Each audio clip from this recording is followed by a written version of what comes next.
Hey folks, we're going to start off with talking about just an intro to film as well as the silent era. First, I want you to think about, and obviously, normally we would talk about this in person, but I want you to think about what memories you have that are associated with movies. I think a lot of people have very strong memories associated with the media that they consume, and I think that movies are something that are special, something we share with family or friends, or things that define certain eras of our life. So I'm going to pause awkwardly for a few seconds so you can think about memories that you associate with movies.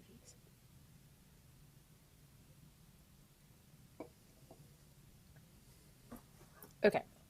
So, to share a memory that I associate with movies, when Star Wars: A New Hope was re-released in the mid '90s, my father took me to the movie theater to see this film, and it had a huge impact on me. So this was the first live action film I ever saw in the theater. I had only seen animated films prior to this, and it was magical. So I think, 6 years old. I want to say that that movie came out in '96. Maybe I was 8. It might have been '98.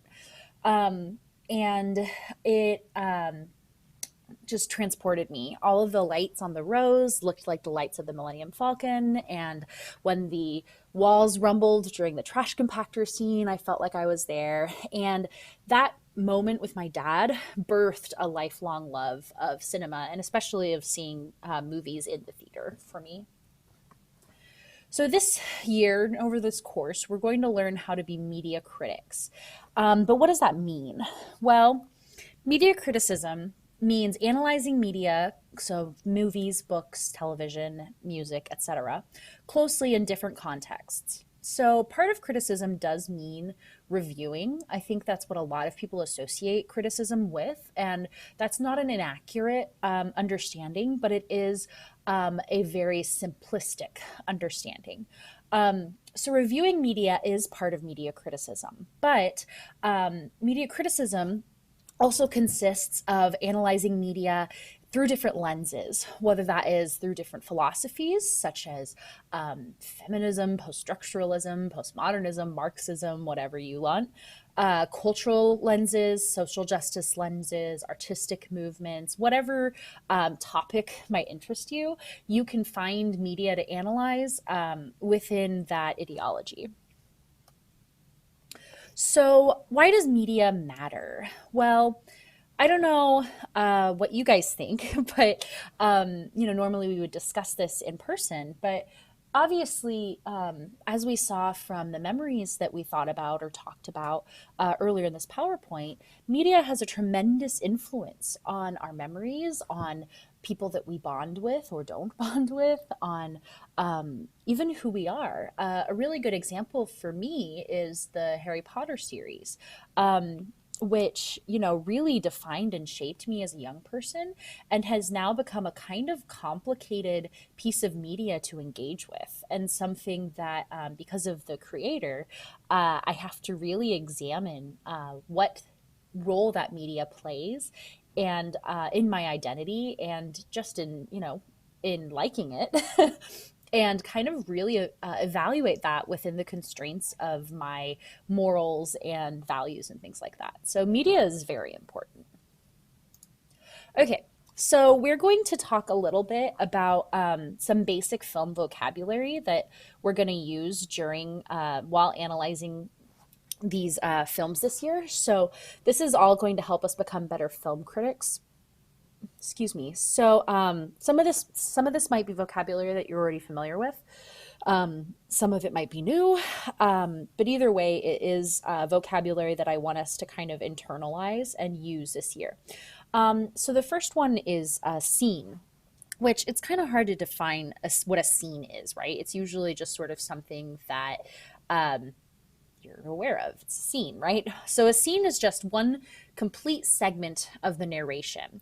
Usually it's bookended by some sort of transition, whether that is a cut or a fade in or fade out, or I don't know, a map travel sequence if you're in the Muppets or what have you.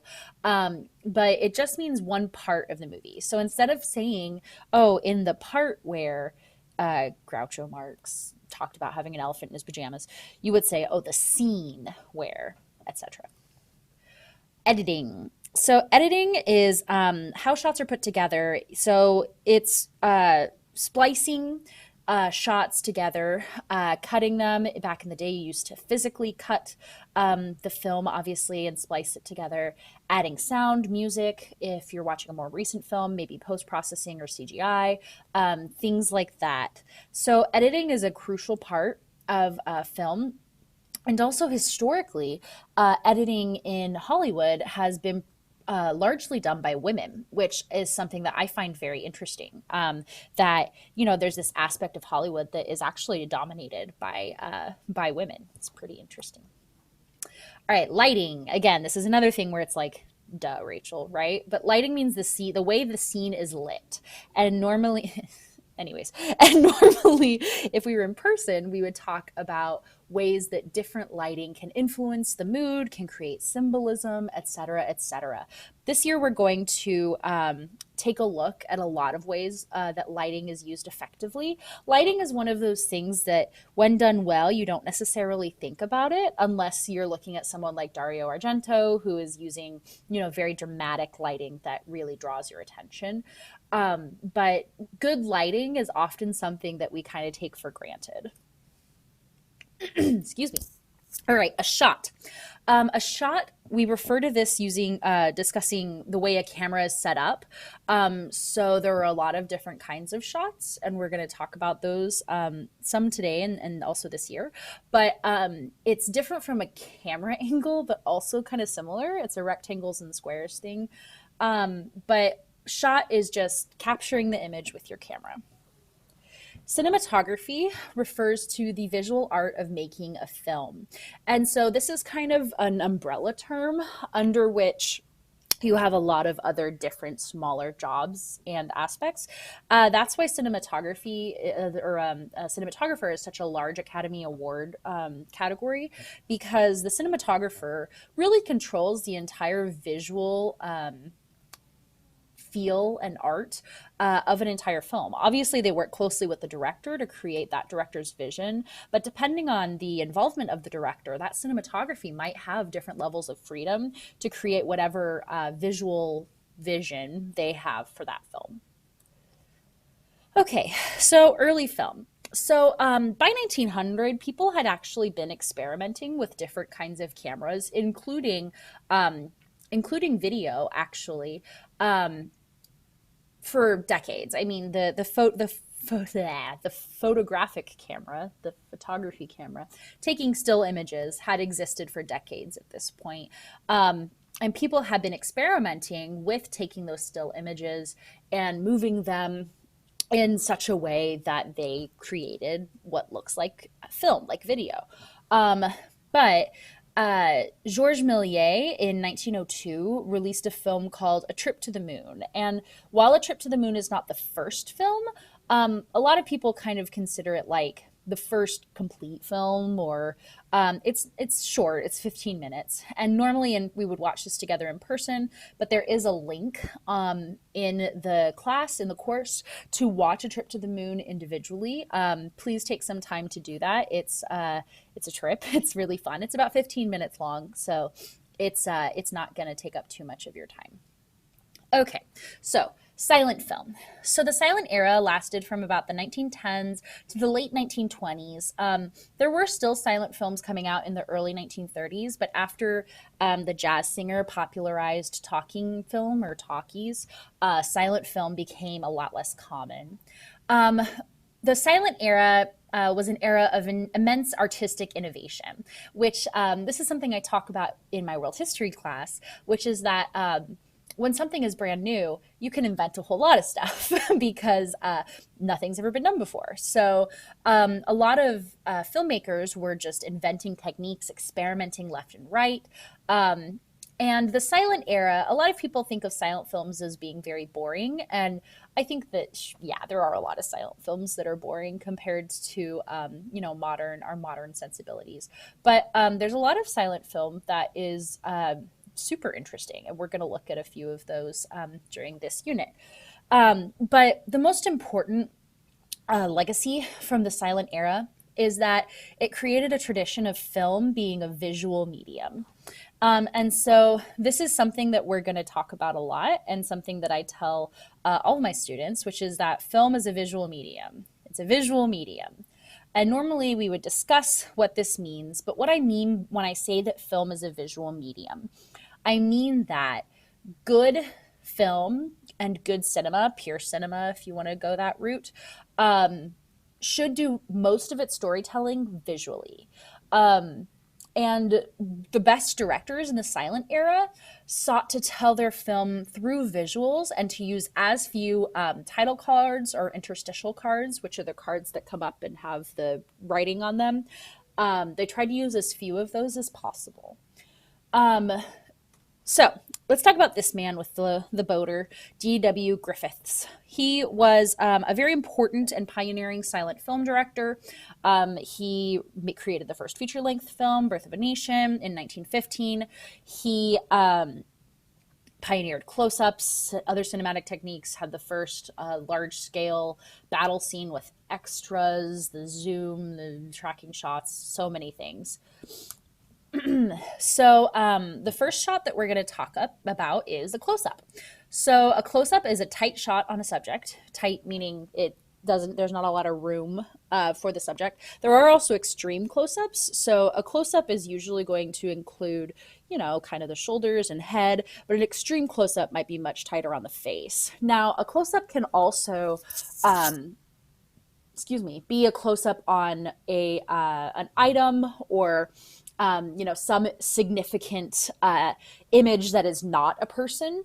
That is totally viable as well. But often they are used for people because close-ups create a feeling of emotional intimacy.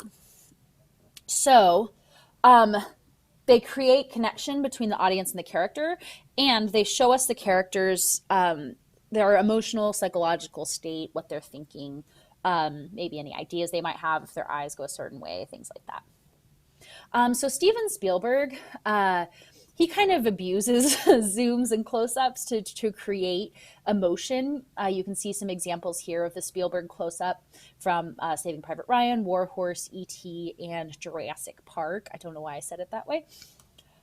But close-ups were really essential to silent films. So Griffith would often use close-ups to show a character in an angelic light or to show their intense emotions and traits. Close-ups were so important to silent films because they enabled you to progress narration and show a character's emotions in a more organic way without you using title cards. So here's a close-up from Passion of Joan of Arc, and normally in person we would discuss what this character might be feeling, but instead I want you to take a couple seconds to think about what this character might be experiencing.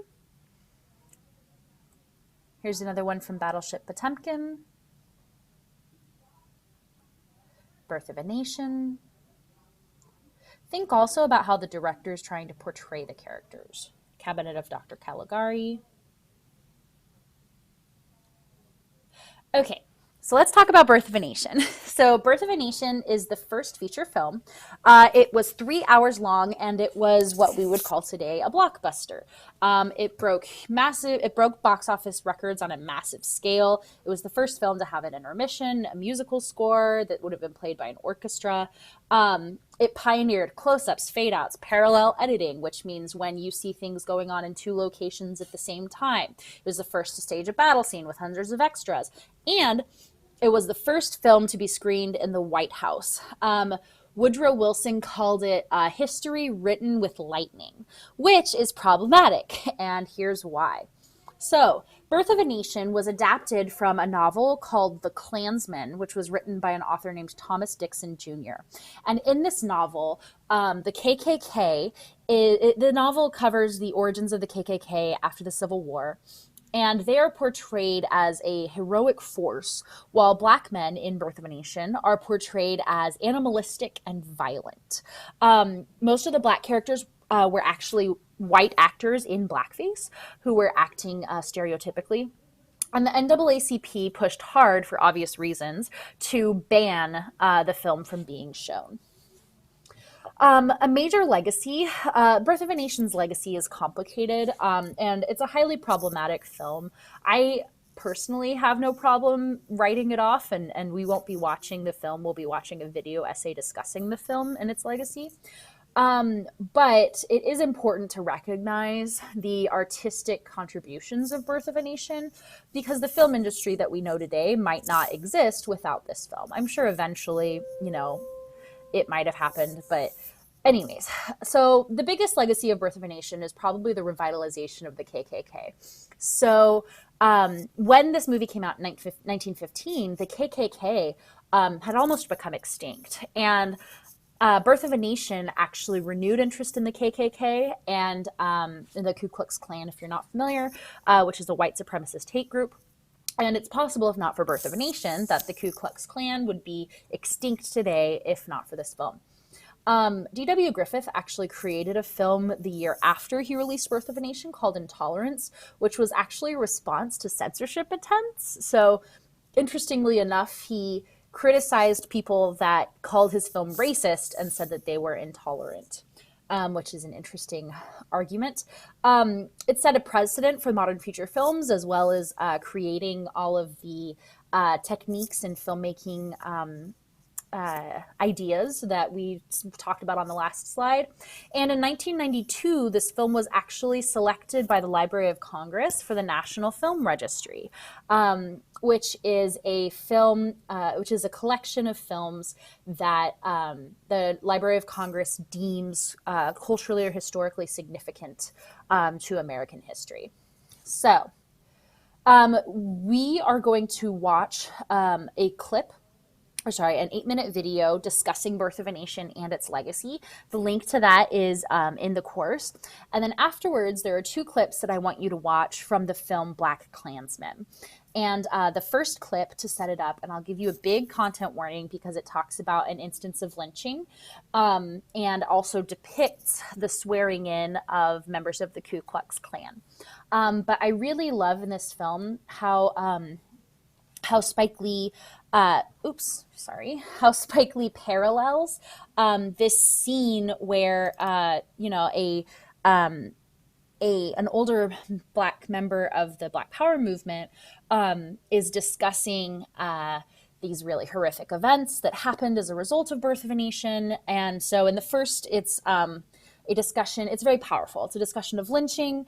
And then the second clip, it shows the detective character who is undercover in the KKK. It shows his swearing in and is paralleled with this other man talking about